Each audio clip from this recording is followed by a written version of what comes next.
Donc, une alimentation adéquate, c'est-à-dire basée essentiellement en fruits et les légumes, avec une petite peut-être partie de viande, de produits animaux, beaucoup d'eau, des produits sains, peut prévenir un cancer sur trois. Là, on se dit, ouais, un cancer sur trois. Quand même. Mais l'alimentation, selon ce que tu manges, elle accélère ou elle ralentit un cancer sur deux. Combien aujourd'hui j'ai recueilli de témoignages de personnes qui ont guéri de cancer, et même de stade 4, Eric, avec des cures de jus. Il y a la cure, par exemple, du docteur Rudolf Bruss. Combien il y en a qui m'ont témoigné qu'avec le jeûne, un jeûne longue durée, ils ont guéri du cancer. Guéri, pas soigné, ils ont guéri, c'est-à-dire qu'ils ont travaillé sur leur terrain, sur le terrain. La chimiothérapie, si tu veux, déjà ne guérit pas.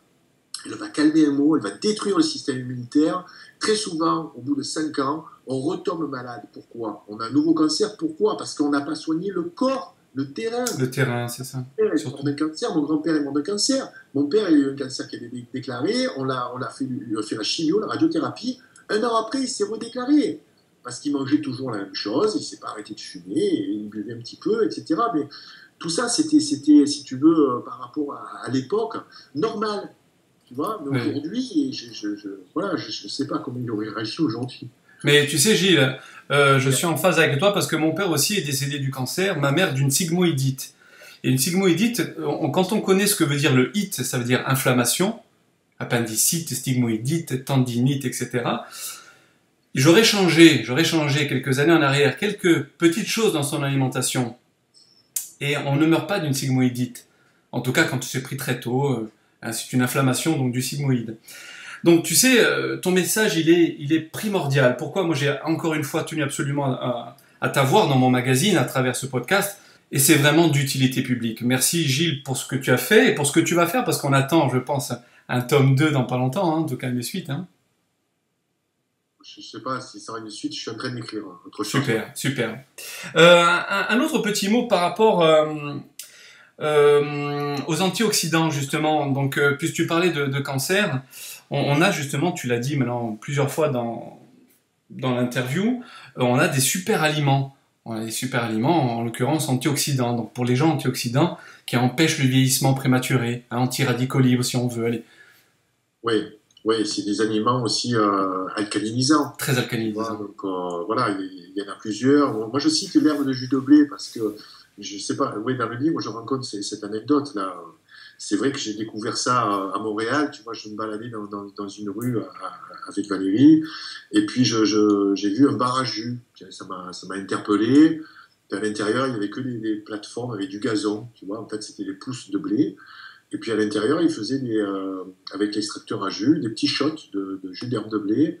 Donc moi, un bon Marseillais qui débarque à Montréal, je demande un double expresso, tu vois, on me dit mais c'est fort, là, c'est violent. Ça va, c'est de l'herbe de jus de blé, tu vois. Quand j'ai failli faire un malaise, donc je suis devenu tout blanc, je transpirais.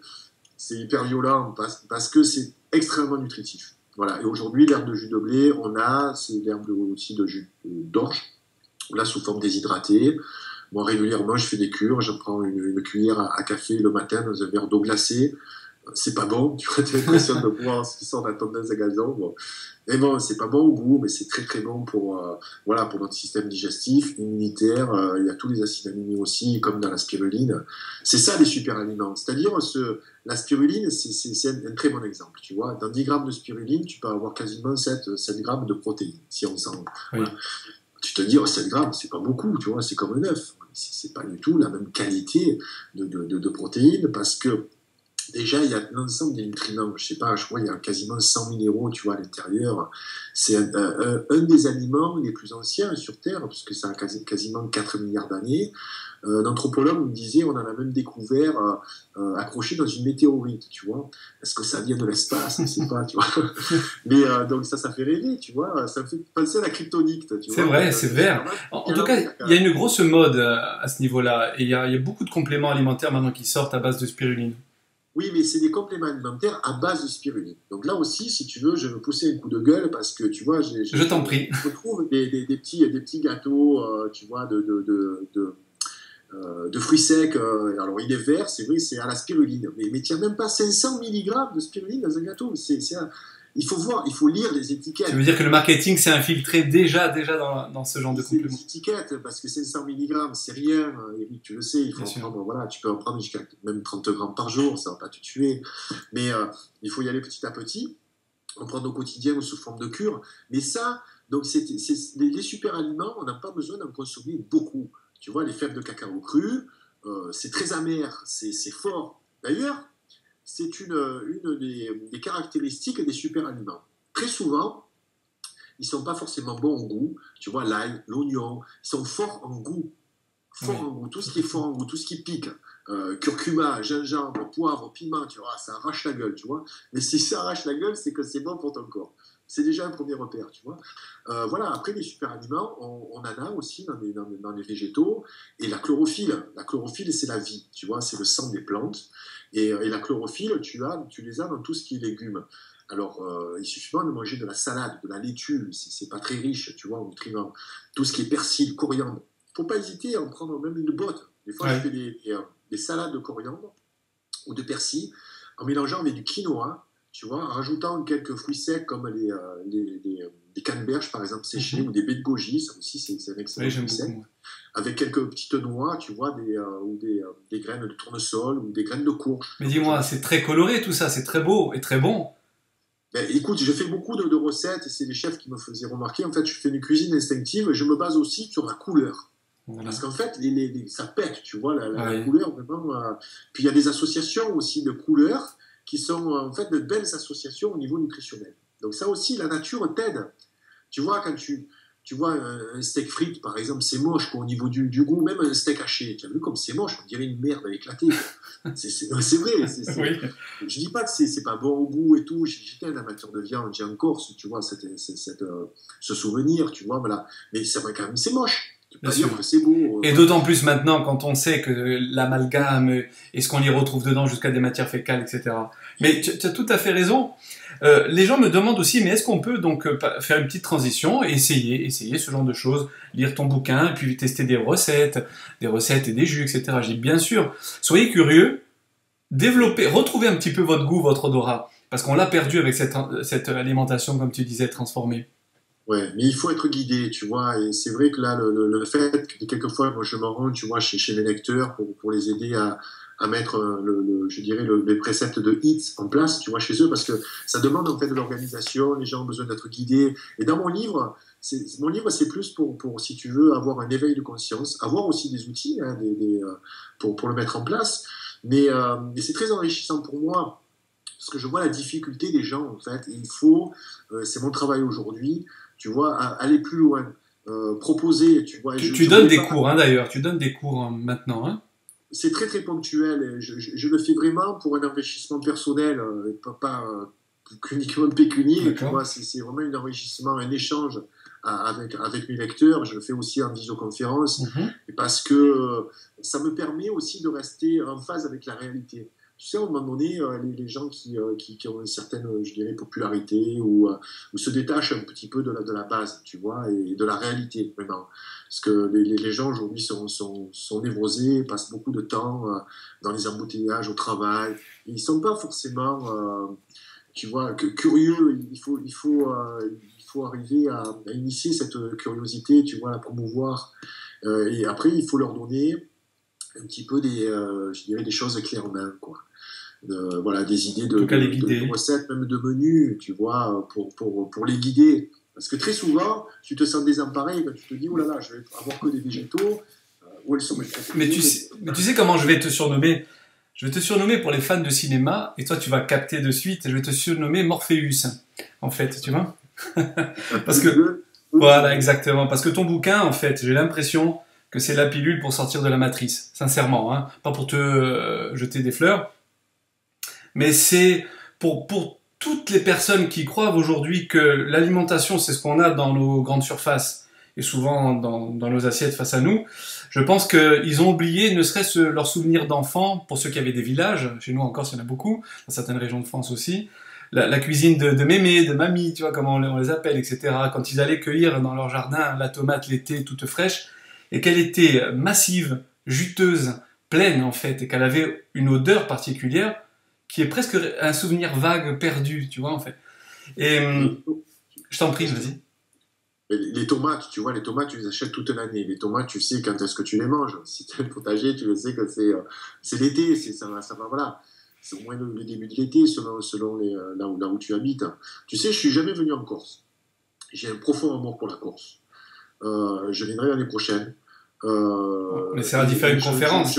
Si tu veux apporter ce message-là, vous avez une terre qui est exceptionnelle.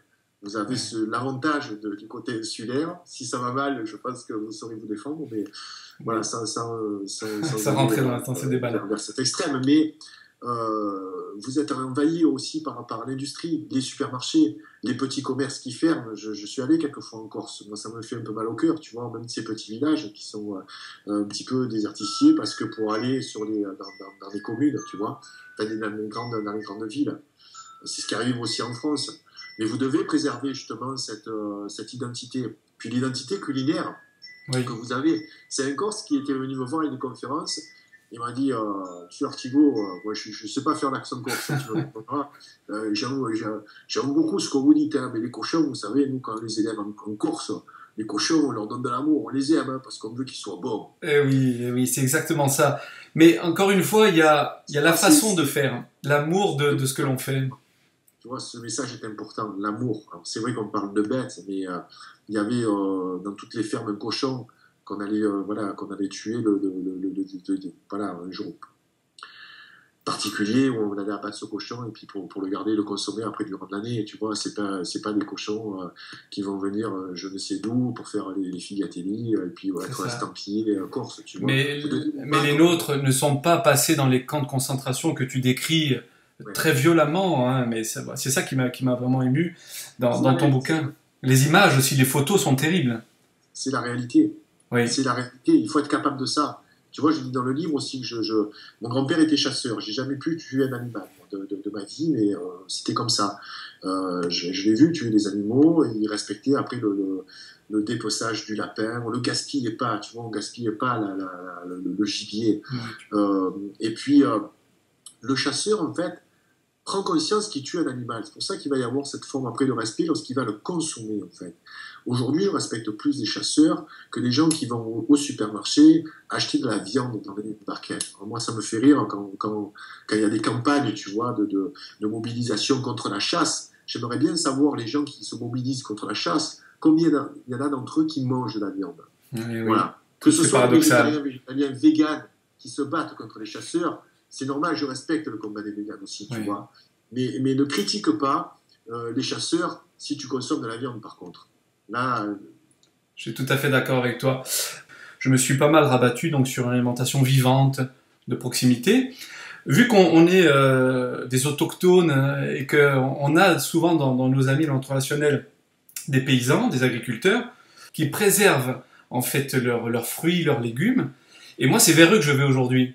Et aujourd'hui, je me suis aperçu qu'en Corse, on est de plus en plus nombreux à avoir cette démarche-là, à moins gaspiller, à valoriser le travail qui a été fait en amont et puis à retrouver un mode de vie un peu plus sain.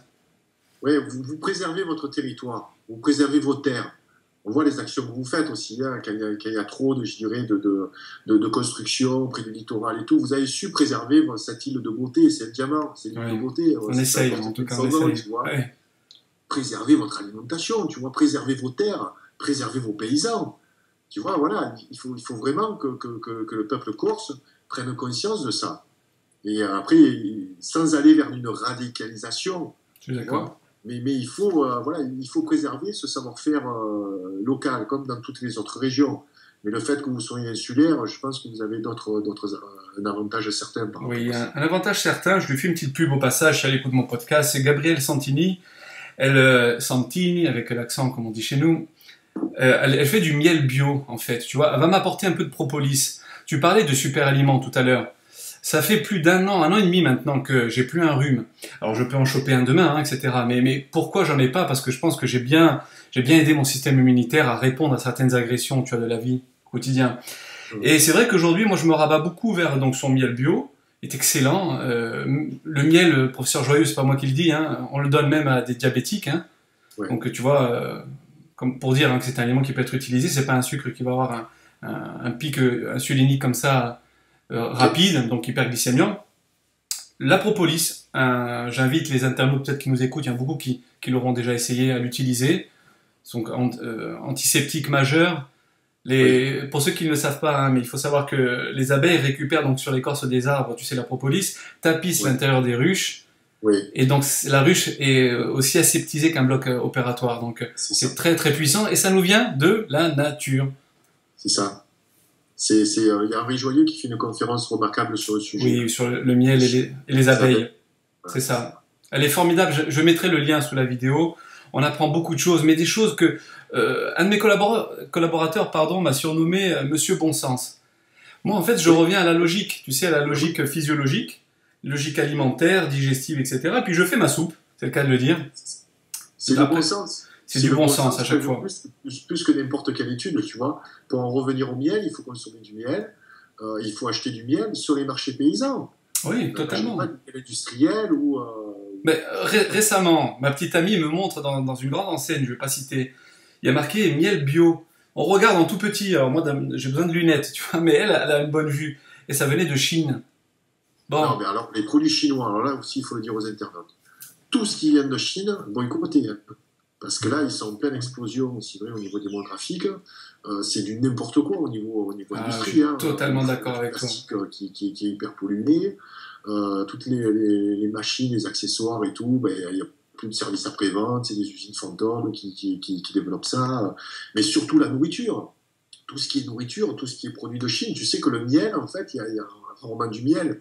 Donc en fait, c'est du sirop de fructose. Oui, c'est ça. Du miel, il n'y en a que le nom, hein, en fait. Non, mais c'est voilà. Tout ce qui vient de Chine au niveau alimentaire, là il faut être assez radical, il faut boycotter. Quel conseil on pourrait donner à ceux qui nous écoutent ce soir? Parce que on leur a fait prendre conscience qu'il y a des dangers. Hein. Je pense qu'aujourd'hui, il n'y a plus de hier, en fait. Je pense que même la personne qui n'est pas au fait de ton livre, de magazines comme le mien, qui aborde certains sujets un peu plus délicats, enfin, qui en tout cas n'étaient pas abordés dans les magazines de musculation ou de sport en général, c'est pas possible qu'il ne soit pas au courant. Aujourd'hui, il y a des dangers. Tu as parlé des plastiques, des perturbateurs endocriniens, bisphénol A, phtalate, etc. De l'aluminium qu'on retrouve dans certaines viennoiseries, un peu partout dans tous nos aliments, des nanoparticules, de la pollution de l'air, de l'eau, etc. Mais il y a quand même un message d'espoir. C'est que à travers ce que tu as dit, j'en ai parlé un petit peu aussi, on a des acteurs de santé publique que sont nos voisins parfois, hein, nos amis les agriculteurs, qui sont pour moi le rempart un peu de l'humanité, hein. Si on veut survivre, c'est pas moi qui le dis encore, c'est un que j'apprécie beaucoup, Henri Joyeux. Le jour où il n'y aura plus donc d'agriculteurs, je pense que là, on courra à notre perte, à notre fin. Ça peut aller bien, voilà, nos enfants risquent d'être aussi dans cette situation. Après, souvent on dit on est alarmiste, voilà, on grossit le trait. Certes, quelquefois, voilà, on le grossit volontairement, mais on est en réel danger. Moi, je le vois, j'ai travaillé avec des agriculteurs, je suis proche de ce monde-là, que ce soit au Québec ou en France. Donc, je vois que ce sont des gens qui travaillent beaucoup. Tu sais, j'ai rencontré des agriculteurs et même des éleveurs qui sont sous un système bio. C'est des gens qui gagnent quasiment moins entre 600 et 800 euros par mois, Eric. Ouais, c'est indécent, quoi. Tant de travail, c'est indécent. Il faut qu'on les aide, il faut qu'on... Il faut qu'ils travaillent pas pour un salaire, en fait. Ils travaillent pour maintenir sa terre. Ouais. Pour payer la taxe foncière, tu vois, le truc, pour maintenir sa terre, parce qu'en fait, il se nourrit de sa production. Mais c'est indécent quand on sait le travail que ça demande. Moi, je suis incapable aujourd'hui. Et le bienfait pour le consommateur, et le bienfait, surtout la santé. Et si le consommateur voit que le prix, si tu veux, le paysan n'a aucune chance de survivre. Et je pense qu'il ne faut pas essayer de convaincre les autres. Il faut le faire à titre individuel. On a une vraie responsabilité en tant qu'individu. Il faut se battre pour ses convictions profondes. Les initiatives comme la tienne, est remarquable. Ouvrir aussi, je dirais, un sport qui peut être jugé avec tout un tas de préjugés que l'on connaît. Mais il y a de tout, quoi. Voilà. Et il faut ouvrir à des personnes qui portent un message différent et fournir des solutions. Et les solutions, on les a au niveau local. Oui. Voilà, et on peut les trouver au niveau local. Après, c'est vrai qu'en 1 heure ou 1 heure et demie, on va pouvoir expliquer aux gens ce qu'il faut manger. Il faut juste qu'ils s'y intéressent. Et il y a beaucoup d'informations aujourd'hui sur Internet. Voilà, c'était pas le but, c'était de dégrossir un petit peu tout ça, de parler de ton livre. Par contre, je reviens juste sur un point, j'aimerais le souligner, parce que tu dis, il faut pas être alarmiste. Moi, par contre, je le suis quand même un petit peu au niveau de mon magazine, parce que Tu as cité des membres proches de ta famille, je les ai cités aussi en toute simplicité et franchise. Mais autour de moi, tu sais, je vais avoir 45 ans, maintenant je suis dans 44e année, je vais avoir des 45. Des personnes sont mortes du cancer, d'autres ont du diabète, d'autres hypercholestérolémie, des problèmes articulaires, tendineux, n'arrivent même plus à se lever, ne peuvent pas travailler tout comme moi toute une journée, ils sont pliés en deux. Quand je vois que je vais chez eux, je vois leur placard, je vois leur cuisine, etc., et que j'ai envie de leur dire, change au moins ça, ou rajoute, comme tu l'as dit, un petit peu d'alcalinité avec des aliments sains et basifiants pour ton pH sanguin. Certains l'écoutent, d'autres non, tu as tout à fait raison, donc j'imposerai jamais rien du tout, mais au moins donner des pistes, tu vois, certains je recommande des liens vidéo, je recommande tes podcasts, des podcasts d'autres personnes, le bouquin. Tu as pas mal de livres qui se situent en Corse aussi, tu vois, parce que j'en ai fait acheter pas mal, tu vois.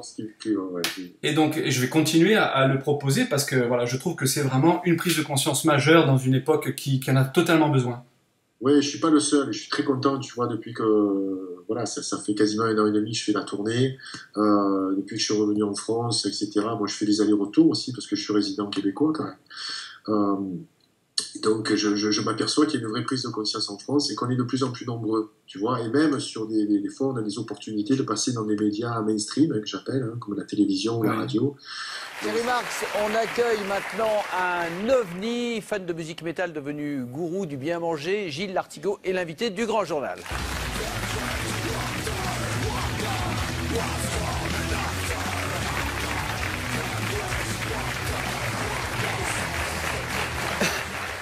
Donc ça, c'est quand même très porteur. Il n'y a pas une semaine sans que paraisse, là, je crois, c'est sur le journal Marianne, bon, qui est quand même un magazine aussi mainstream, où il y a un dossier sur la santé.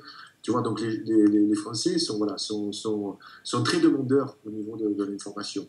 Mais tu sais, la principale difficulté, c'est que l'alimentation, c'est un tout. Alors j'aime beaucoup l'allusion Matrix parce que c'est une référence pour moi, hein, sur notre société actuelle. Pour moi, je suis une porte d'entrée, comme il y en a aussi des dizaines, voire des centaines d'autres. Hein. Donc pour se dire qu'on vit dans un monde, voilà, qui est pas forcément celui dans auquel on croit. Voilà. C'est un monde fait d'illusions. Mais l'alimentation est primordiale. Comme tu le dis, il y a de plus en plus de personnes qui tombent malades. Parce que l'alimentation, Eric, c'est une drogue. Il faut le voir comme ça. Moi, je suis très admiratif par rapport à la personne, je ne me souviens plus son nom, comme toi, j'ai des problèmes de mémoire. Et tu sais d'où ça vient, ces problèmes de mémoire? C'est qu'on a trop consommé de glutamate monosodique, qui est un exhausteur de goût, qui provoque en fait des pertes de mémoire. Donc, en plus, ça s'aggrave avec le temps. Bon, Thierry te dira que la solution, c'est les jus. Donc, oui. Et tout, ça revient. Mais bon, bref, trêve de plaisanterie, mais... Si tu veux, j'ai conscience que l'alimentation, c'est vraiment une drogue. Et cette personne qui a créé les alcooliques anonymes pour aider les gens à se sortir, tu vois, de l'alcoolisme, je pense qu'il y a moyen de le faire aussi pour l'alimentation. Parce que réellement, c'est un problème d'addiction, l'alimentation. C'est un problème d'addiction. Après, il faut le vouloir, parce que tu ne vas pas aux alcooliques anonymes si tu ne prends pas conscience que ton problème, c'est l'alimentation. Donc déjà, il faut prendre conscience. Et je suis très heureux que le succès du livre, c'est dû à cette prise de conscience. Donc ça permet aux gens de comprendre pourquoi notre alimentation s'est transformée aussi et pourquoi on est malade. Après, il y a beaucoup de travail à faire qui va se dérouler sur peut-être plusieurs dizaines d'années et puis d'autres personnes prendront le relais. Mais je suis tout à fait d'accord avec toi. On a toujours tendance à en parler lorsque tu as des informations quand même qui sont importantes. Tu te dois de les transmettre. Voilà. Oui. Mais après, c'est à la personne de choisir. Exactement. Moi, je laisse toujours le choix. Mais par contre, je ne peux pas m'empêcher... Comme je n'ai pas pu m'empêcher de corriger certaines personnes à l'entraînement, en tout cas, moi, jamais quand on me corrige et je fais une erreur, je n'ai pas la science infuse. C'est donner du savoir, échanger, partager, acquérir en tout cas un savoir. Et aujourd'hui, tu l'as dit, il y a les médias mainstream, il y en a d'autres alternatifs avec des gens très compétents et on peut les écouter. Je voulais dire, avant peut-être de conclure et de te laisser vaquer à tes occupations, parce que le temps passe vite, mine de rien, mais j'espère que les internautes apprécient le dîner, tu vois, ce podcast. Tu avais prévu. Mais en tout cas, on s'aperçoit que depuis que tu as lancé le bouquin, en tout cas, il y a eu une période où il y a plein de médias alternatifs, des gens qui ont osé prendre la parole, affronter certains lobbies, c'est un terme à la mode, mais qui est réel, pharmaceutique, marketing. Et ne serait-ce que pas plus tard qu'il y a 15 jours, sur Arte par exemple, il y a eu un sujet, je mettrai le lien sous la vidéo, sur le cerveau entérique. Donc je vais faire juste une petite aparté. Quand je dis à certaines personnes, sais-tu qu'on a des neurones au niveau intestinal? Alors les gens, ils me prennent pour un extraterrestre. Alors bien évidemment, j'étaye mes propos en envoyant les liens des vidéos, donc il y a des scientifiques éminents qui interviennent sur ce reportage qui est passé sur Arte. Et quand les gens commencent à comprendre que le souci se situe et à la fois dans le mode de vie, trop stressant, un rythme de vie trop prenant, on ne dort pas assez, donc on ne se régénère pas. Important pour les culturistes, je parle souvent du système nerveux, pensez à vous reposer, à dormir. Laissez le corps dans un environnement favorable pour se régénérer. Prenez soin de vos intestins parce que bientôt on nous dira, mais de manière certaine, aujourd'hui c'est alternatif, mais bientôt c'est certain que tout se passe là. On disait deuxième cerveau, on parle aujourd'hui du premier cerveau. Hein. Oui. Donc je ne vais pas déblatérer sur ça, mais ce qu'on y met dedans, c'est pour rejoindre ce que tu dis et ce que tu as écrit dans ton bouquin, c'est fondamental. Fondamental. Si c'est toxique, ça va passer la barrière intestinale, ça va aller nous empoisonner, ça va franchir la barrière hémato-encéphalique, tu parlais tout à l'heure de notre cerveau, de nos neurones. Si ça a pu franchir, c'est que d'abord ça a franchi le premier rempart qui était nos intestins. Oui. Donc prenons soin de nos intestins et en amont, reprenons un mode de vie, si possible, le plus sain possible et un mode alimentaire le plus physiologique possible. Physiologique, j'entends, adapté à notre corps. Très important que tu parles du rôle de l'intestin parce que c'est un rôle majeur.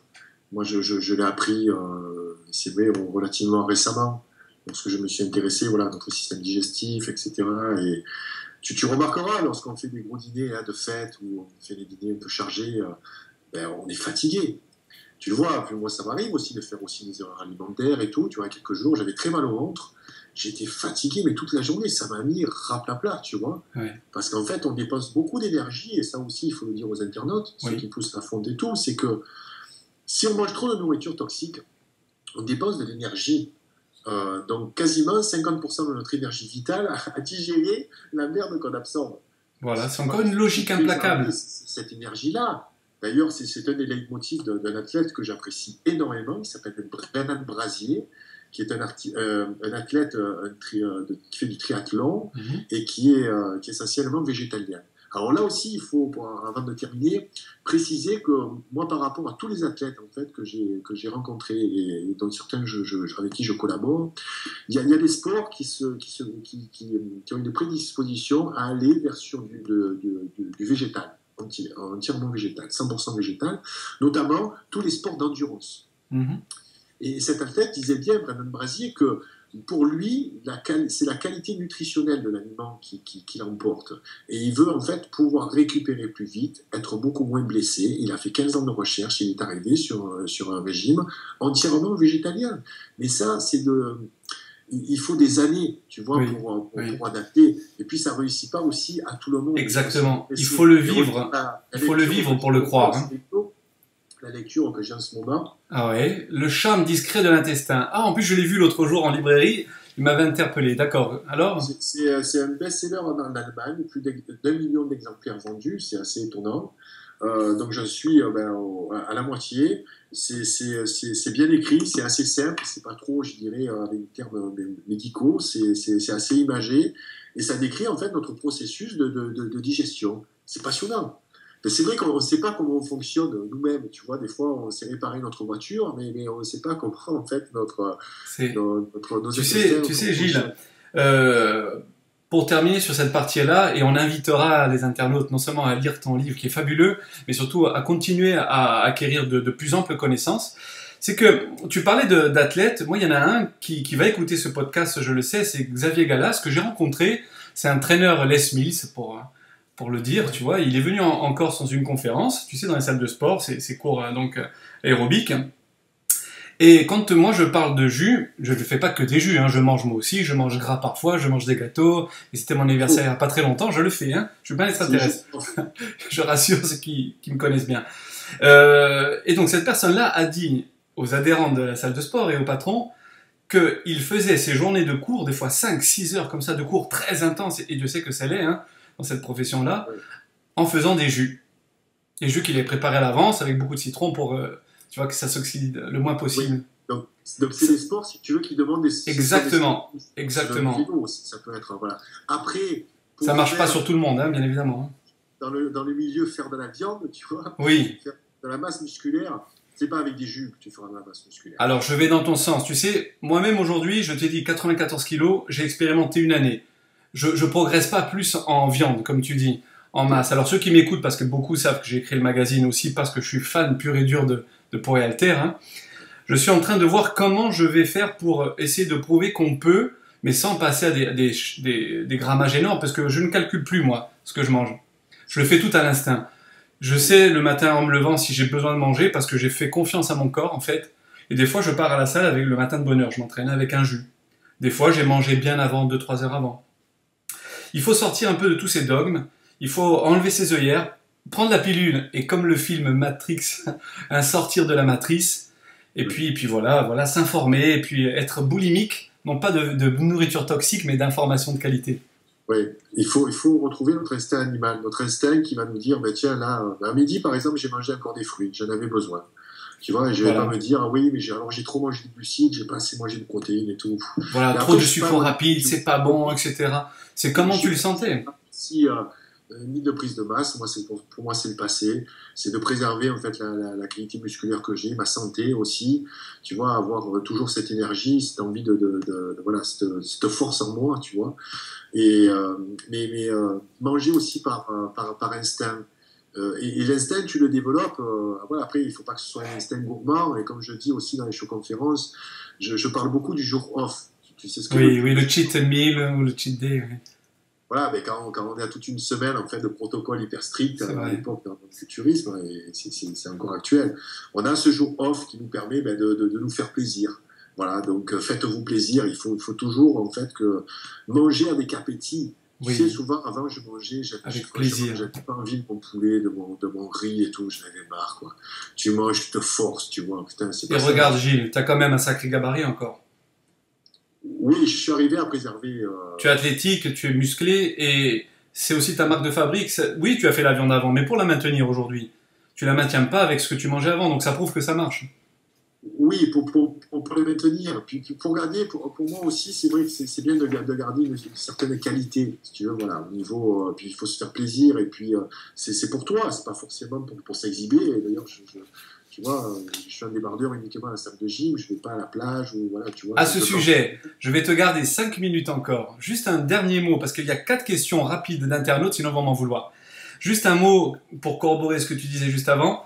Moi, quand on me dit, Eric, combien tu manges, encore une fois, je dis, je compte pas. Je privilégie plus la qualité que la quantité. Elle est facile à dire, espèce de métaphore. Mais surtout, je privilégie maintenant, depuis 2 ans, surtout cette dernière année, ma capacité digestive. C'est-à-dire que le peu que j'amène dedans, c'est très peu. Des fois, je mange comme ma petite amie qui fait que 50 kilos, j'en fais 94. Et elle-même me dit, mais comment tu fais à garder ce poids-là? Je pense que le peu que j'amène, tout passe. Et en tout cas, est absorbé par le corps et va jusqu'aux cellules et aux organes. Ouais. 4 petites questions, Gilles, des internautes, si tu me le permets. J'ai le temps, moi, c'est pas pour... Alors, on y va. J'espère que voilà, ça fait plaisir à ceux qui nous écoutent. En tout cas, moi, je resterai des heures avec toi. Une question de mon ami Tony. Alors, il est collaborateur au magazine. Il a son site aussi lui-même, Cher Fitness. Il partage des informations intéressantes, triées sur le fitness. Puisqu'il t'a vu costaud, tu vois, baraqué. Il m'a dit, est-ce que Gilles, alors ça n'a rien à voir peut-être avec ton bouquin, mais c'est une question qu'il me pose, donc je te la redonne, telle quelle. A-t-il prévu de filmer ses trainings, de parler de sa diète, et j'en passe, car il présente un physique tip-top. Merci. c'est très flatteur. Mais je te dis, moi, je me sens pas légitime, en fait. D'accord. Je sais pas, j'ai cette réticence à montrer mes entraînements en fait sont basés aujourd'hui sur c'est des entraînements instinctifs. Ouais. T'entraînes toujours lourd quand même un peu, enfin sur un mix pyramidal du classique. Je m'entraîne plus lourd parce que franchement j'ai c'est la sensation, ce que toi tu ressens, ce que tu as besoin. Oui. Ouais. Moi vraiment tu vois je recherche la sensation musculaire. Pour moi la pompe. Je suis grand fan de pumping iron, tu vois. Tu pratiques des techniques un peu d'intensité, drop set. Bicep, superset, série géante ou pas, enfin, juste pour ceux à qui ça intéresse. Il faut changer son entraînement régulièrement, etc. Donc tu varies. J'essaye, mais franchement, des fois, je varie pas tellement, en fait. Donc, je m'entraîne aujourd'hui vraiment par instinct. Et puis filmer mes entraînements, écoute, non, j'ai pas envie de... je me sens pas la légitimité d'intervenir dans le sport. D'accord. Je préfère, moi, aujourd'hui, m'adresser au grand public parce qu'il y a beaucoup de coachs aujourd'hui, il y a beaucoup de jeunes, tu vois, qui font des choses très intéressantes. Donc, quelques-uns font partie aussi de tes collaborateurs. Fitness Miss, David Voilà, Costa, Vincent Sarté. J'ai un peu de mal aujourd'hui à mettre trop mon physique en avant, tu vois. D'accord. Je voudrais que les gens jugent plutôt le fond, tu vois, de mon discours. J'ai plaisir, tu vois, à parler avec toi, etc. Après, mon entraînement, peut-être que je le ferai un jour. Mais ouais, moi je pense que ça peut être sympa. La diète surtout, parce que la diète, tu le fais régulièrement. Tu le faisais dans d'anciennes vidéos. Ouais, pour moi, c'est pas vraiment une diète, quoi. C'est mon mode alimentaire aujourd'hui. Oui, c'est son terme, hein. C'est son terme, diète, mais toi, voilà, en effet, c'est un mode de vie. Quand je cuisine, je dirais, Valérie mange la même chose que moi, en proportion, un petit peu moins. C'est normal, comme toi, voilà, elle pèse beaucoup moins lourd que moi, donc il faut adapter les quantités. Mais on mange à peu près la même chose. Et c'est vrai que là, avec l'ouverture de mon prochain site internet, là où je voudrais rassembler, tu vois, tous mes lecteurs aussi pour qu'ils s'identifient par région, pour établir un petit peu ce lien. Génial, ça. J'ai vu que tu en as parlé sur Facebook, je remettrai les liens aussi. Donc je trouve que ça pourrait être intéressant. Je vais donc donner aussi du contenu, je vais me remettre à faire aussi des recettes. Ah, ça c'est super, parce que tu sais combien de personnes me le demandent. J'ai la chance d'avoir une bikini qui est pro, Mike Oustel, qui en fait quelques-unes, mais c'est pas assez. On me demande davantage de recettes.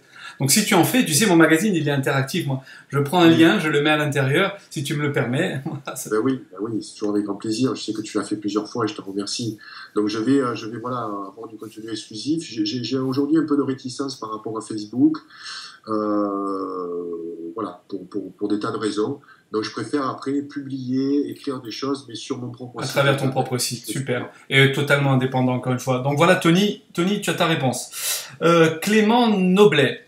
Clément Noblet, il nous dit « J'apprécie énormément votre magazine, bon tant mieux, c'est gentil, et tous vos podcasts qui sont instructifs. J'aurais une question pour Gilles Lartigot, donc pour lui. Comment nourrit-il ces animaux ?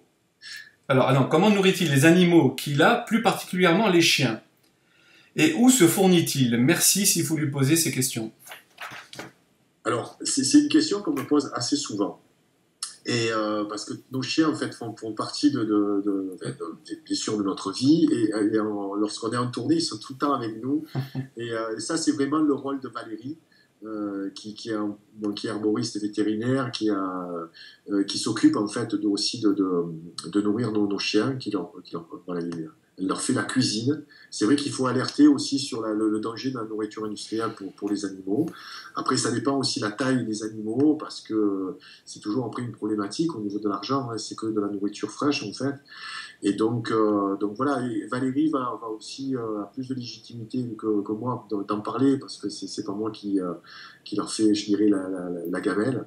Mais je sais qu'elle en rajoute aussi de la spiruline, elle en rajoute de... Rien d'industriel, donc pour répondre à Clément. Non, industriel, en fait, c'est des produits frais. Alors certes, ils consomment de la volaille, en fait, ils ne consomment pas de viande, de la volaille et du poisson, donc quelquefois cru ou cuit. Parce qu'en fait, voilà, nos animaux sont des carnivores. Les véganes qui disent qu'il y a des croquettes, en fait, tout ce qui est à base de céréales, c'est pas bon pour nos animaux. Hein. Voilà, en plus, on a la chance d'avoir des petits chiens, donc tout ce qu'elle achète, c'est du bio. Ouais. Voilà. Et tu te fournis où ? Ça, c'est la question de Clément. Quand tu es au Canada, enfin à Montréal, tu as des petits agriculteurs. Au Québec, c'est très compliqué. Ouais. Donc, lorsqu'on est au Québec, en fait, c'est très compliqué. L'été, on a un petit maraîcher, en fait, qui s'appelle Guy, qui est devenu un ami, qui a un potager et qui produit, en fait, des légumes.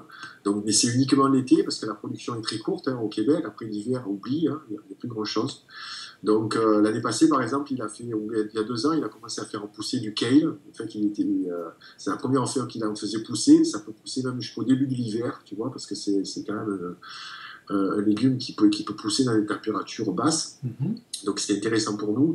Après, il y a des marchés couverts à Montréal. La nourriture bio est très rare. La nourriture bio est chère. La nourriture bio est importée de Los Angeles, est importée donc de Californie, est importée du Mexique, quelquefois même importée d'Europe, tu vois. Donc c'est beaucoup plus facile en France de trouver de la, je dirais... Et en Corse. Viens vivre en Corse, hein ? En Corse, encore plus. Bon, principalement, en fait, nos achats, on les fait sur les marchés, donc une fois par semaine. Après, on va dans des enseignes biologie, des enseignes bio comme Satori, il y en a un très près de chez nous. Et voilà, on privilégie en fait ces enseignes-là. On achète très peu de produits industriels, très peu de produits transformés. Quelquefois, on se fait plaisir avec voilà, des saucisses de tofu, etc. Mais c'est essentiellement des produits qu'on achète sur les marchés. Voilà. Super, merci. Voilà, et Clément, ta question est passée. Julien Texera. Alors, je me souviens de cette question, donc tout à l'heure il a posé sur le Facebook. Tu as répondu en substance tout à l'heure, hein, mais je te la relis. J'ai une question pour lui. Il ne mange pas de viande pour deux raisons. La façon dont les abattoirs tuent les animaux et la qualité de la viande qui est aujourd'hui devenue médiocre. Alors, si j'élève mes propres poulets, je les nourris correctement, qu'est-ce qui m'empêche de manger de la viande ? Je ne voudrais pas que mes choix, c'est des choix personnels. Voilà, tu fais bien de souligner. Voilà, je veux pas être un modèle par rapport à ça. Chacun fait ce qu'il veut, tu vois. Donc, en tout cas, voilà. Après, tu peux élever tes animaux, tu peux, ne serait-ce que je voudrais quand même, si les gens arrivent à consommer moins de viande, déjà, sachant que la viande rouge n'est pas utile. Donc, consommer moins de viande. Et puis de la viande de meilleure qualité, c'est-à-dire de la viande qui a été élevée sous l'élevage bio, sans antibiotiques, sans vaccins, parce qu'il faut savoir aussi que tous les animaux en fait, d'élevage industriel sont vaccinés, ils reçoivent des vaccins à la naissance. Ils sont malades, ils sont encore... On mange des animaux malades, parce que j'ai mis les abattoirs, et tu n'as plus envie d'en consommer, tu vois. Ouais. Après, c'est vrai que les filières bio, malheureusement, c'est les mêmes abattoirs. Alors, quelquefois, ils ralentissent les cadences, tu vois, bon. Ouais. Mais là, c'est un problème, c'est la cause animale, tu vois, c'est un problème moral. Voilà, c'est autre chose. C'est quelque chose de particulier. C'est pas un aliment comme l'autre. Après, tu as la qualité nutritionnelle, et c'est vrai que la viande industrielle n'est pas bonne pour notre santé. Ça me dérange, tu vois, un peu de parler de ça, parce que tu sais, l'affection que j'ai par rapport aux animaux. Tu sais, je me suis rendu compte que les animaux, quand même, étaient des êtres sensibles, et que j'ai croisé, tu vois, le regard des cochons, putain. C'est des choses que tu peux pas oublier, tu vois. Les hurlements, tu sais que ça hurle. Moi, j'ai des concerts, je dis quelquefois, les concerts de Motorhead, c'est maximum 120 dB. Le cri d'un cochon, c'est plus de 130 dB. Ah, c'est terrible. C'est des choses que tu n'oublies pas. C'est très difficile pour moi de parler de ça. Après, chacun fait un choix. Il faut le faire en conscience. Il faut être conscient que si on consomme de la viande, soyez conscient de ce que vous consommez, voilà. Et il faut respecter ça. Voilà. Moi, tu sais, je suis là en tant que messager, Eric, qui délivre un message de prise de conscience. Et j'accentue le fait que le monde dans lequel on vit aujourd'hui est un monde qui est cruel vis-à-vis des animaux. Et ne serait-ce que si on boycotte tous les animaux qui proviennent d'un élevage industriel, tu verrais que les choses changeraient grandement. Voilà. Tu vois le discours qu'on tient tous les deux aujourd'hui, si on l'avait entendu il y a 30 ans, est-ce qu'on aurait fait les mêmes choses? Alors, je rebondis sur ça, c'est parce que ce qui me choque, mais dans le bon sens du terme, positivement, c'est que suite à ton bouquin, suite à tout ce qui se passe, cette prise de conscience comme ça collective, et je pense même pensée collective mondiale, hein, à l'échelle mondiale, quand je regarde les posts des internautes en fait avec qui je suis en contact, je vois qu'il y a de plus en plus d'aliments, super aliments dont tu parlais tout à l'heure, on parle de plus en plus, il y a tu sais, les Snapchat ou les Instagram, quand ils sont dans les petits magasins bio, eh ben, je suis content de voir ça, en fait. Voilà, je me dis que si au moins on peut servir un petit peu à ça, parce que il y a les deux, hein, dans le monde de la musculation et des sports, en tout cas, il y a des gens hyper pointus qui savent ce qu'ils font, qui savent comment fonctionne le corps humain et qui savent donc quelle essence mettre, quelle huile mettre aussi. Après, comme tu dis, il y a des abus, mais chacun fait ce qu'il veut. Moi encore une fois, je jugerai jamais. Par contre, il y a des gens qui ont pris conscience que cette machine qui est formidable, qui est notre corps humain, que l'on acquiert à la naissance, et qu'on peut garder le plus longtemps possible si on fait certains choix plutôt que d'autres, eh ben ça arrive même sur les réseaux sociaux, dans une communauté culturiste, que je ne pensais pas capable d'accepter un Thierry Casasnovas sous forme de conseil dans le magazine. J'ai demandé à Thierry de venir collaborer, il a dit oui, j'en suis heureux. Et ça passe super bien. Question de Thierry à propos de la viande. Tu verras ce que tu diras, ça sera aussi sûrement très intéressant. Après, il faut réfléchir à notre santé. Il y a des gens peut-être qui en ont besoin. Il y en a qui en ont besoin, il le dit Thierry dans certaines vidéos. Hein. qu'au niveau surrénalien, des fois, on a besoin d'un petit peu... Je suis très humble par rapport à mon discours, parce que je prétends pas détenir la vérité. Moi, ça fait maintenant 4 ans que je travaille intensément dans ce domaine-là. C'est vrai que j'ai pu acquérir un certain nombre de connaissances, et j'ai plaisir à les partager ce soir avec toi. Mais il faut rester humble, parce que personne ne détient la vérité, quoi. Donc, c'est à chacun, comme tu dis, il faut actionner notre gros bon sens, voilà. Voilà. Moi, je rejette totalement les études. D'ailleurs, tu sais, chaque fois que je suis confronté à des débats, c'est assez rare, hein, mais on me met en face de quelqu'un qui, vous n'êtes pas diplômé en nutrition, donc je ne suis pas diplômé en nutrition. Donc celui qui est diplômé en nutrition, en fait, on détient la vérité, non, parce qu'il a appris sur des bases fausses. Et j'ai appris sur ces bases fausses aussi, tu vois. Moi aussi. Donc les choses changent après avec le temps. Donc voilà, il ne faut pas rester aussi sur des acquis, des études. Tu sais, c'est quelqu'un qui me disait, je crois que c'est VV, qui est un blogueur. VV Dodé, oui, tout à fait, je le suis aussi. Tu sais, moi, je peux te trouver une étude qui va dire que le brocoli, c'est carcinogène. Voilà. Non, parce que tu trouves de tout. Tu trouves de tout. Mais tu verras qu'il y aura de plus en plus de personnes comme Henri Joyeux. Pourquoi Henri Joyeux, aujourd'hui, parle maintenant? C'est une question qu'on pourrait lui poser, hein. Mais moi, je vais... 70 ans. Henri Joyeux a 70 ans. Il n'y a pas de problème, tu vois. Je pense qu'au niveau de la retraite, par rapport à sa carrière, voilà, il a la légitimité de dire ce qu'il dit. Oui. Est-ce qu'il aurait dit la même chose s'il avait 40 ans? C'est une question que je lui poserais. Ouais. Là, tu te fais reprendre par des médecins, peut-être, tu vois. Oui. Pourquoi il y a plus de personnes derrière Henri Joyeux? Moi, quand je l'écoute, pour moi, c'est logique. Le mec, il a la légitimité quand même de dire ce qu'il dit. Il a les mains, si tu veux, on peut dire, dans le cambouis, tu vois. Quoi. Pourquoi tu le mets pas face à, par exemple, à Jean-Michel Cohen? Moi, j'adore Jean-Michel Cohen. Ah ouais, mais moi j'adorerais ça. Tu sais pourquoi? Parce que Jean-Michel Cohen refuserait de débattre avec lui. Oui. Mais il choisit en plus ses intervenants. C'est ça. Aujourd'hui, Henri Joyeux, il a les moyens de... Il a été attaqué plusieurs fois en diffamation, il contre-attaque derrière. Moi, je lui ai demandé de faire une conférence à Bastia. Mon rêve, ça aurait été d'avoir Joyeux, comme vous avez fait, vous, hein, avec Gilles, etc.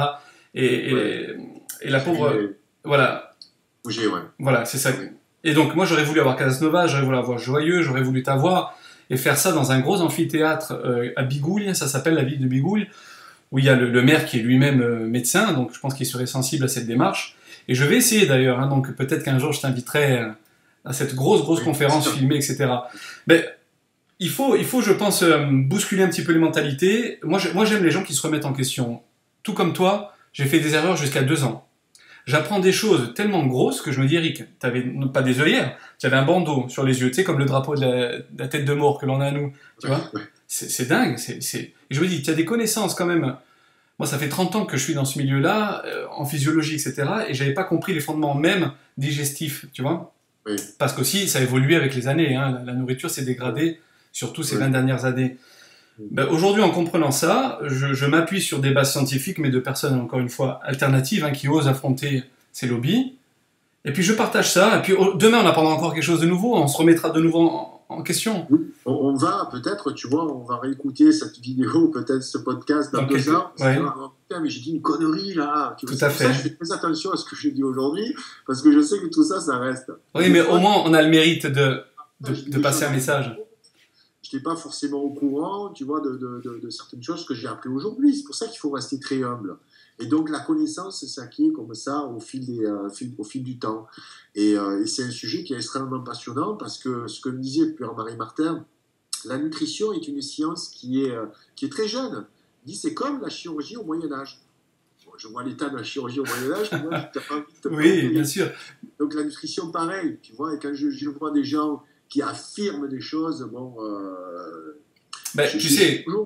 un peu réticent. Quand tes propres médecins, que tu as connus plus jeunes et moins jeunes, te disent eux-mêmes, hein, qu'ils n'ont eu qu'1 jour, ou 2 heures, ou 4 heures durant leur formation sur la nutrition, sur la diététique, ça veut tout dire.